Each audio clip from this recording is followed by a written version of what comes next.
All right, Ms. Michele, it's yours. Awesome.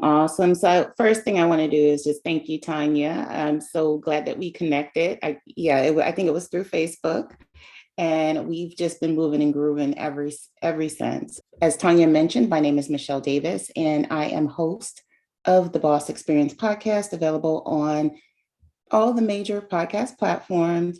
And I'm also a business coach helping career professionals turn their expertise into a profitable online business.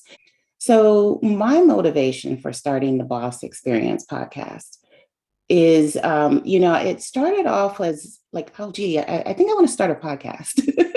And I didn't know what that meant. And I was like, okay, where do I start? And then I kind of like left it for about a year.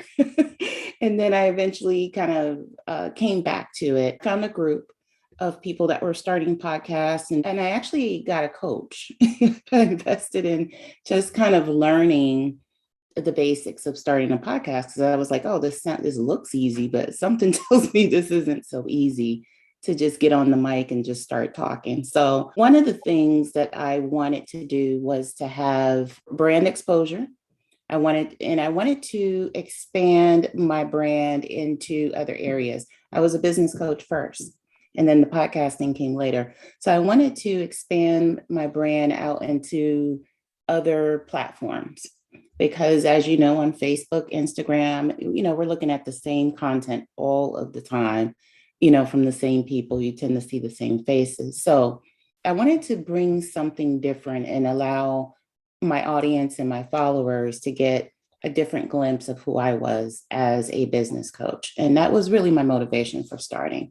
As of today, I have 65 episodes loaded. By the end of season 4, I'll have 74 episodes loaded. So I'm going to, my goal is to share with you what I've learned, through those 65 episodes. Actually, it's 74 that are totally recorded. They're just all set to launch. And the thing that I learned is that you have a lot of people who want to start, but they don't really finish. They don't get into it. They abandon podcasting. It looks easier than it is, but it is simple enough with a plan.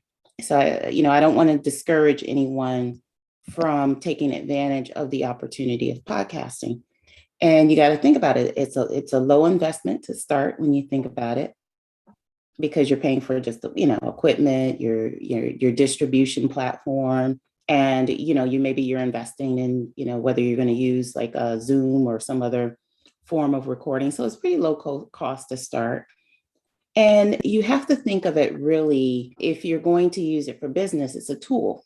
It's a marketing tool, and it's a fairly cheap one, as opposed to running Facebook ads or hopping on social media, every day with a new post or reel. And it gives you authority in the space. Unlike a 60-second reel, a 30-second reel, a 90-second reel, people get to hear what you have to say with a podcast, and they get to know you better. And the thing about your potential clients getting to know you better is, we all know that people do business with people they can see, know, like, and trust. And so when they hear you speak, they get a sense of, hey, this guy or this young lady knows what she's talking about. Let me give a listen. That is what podcasting allows you to do. And also it can be monetized. So, depending on what your goals are. The thing I wanted to do with the Boss Experience podcast is, when I looked at like all the different business podcasts, everyone's talking about, different ways to make money.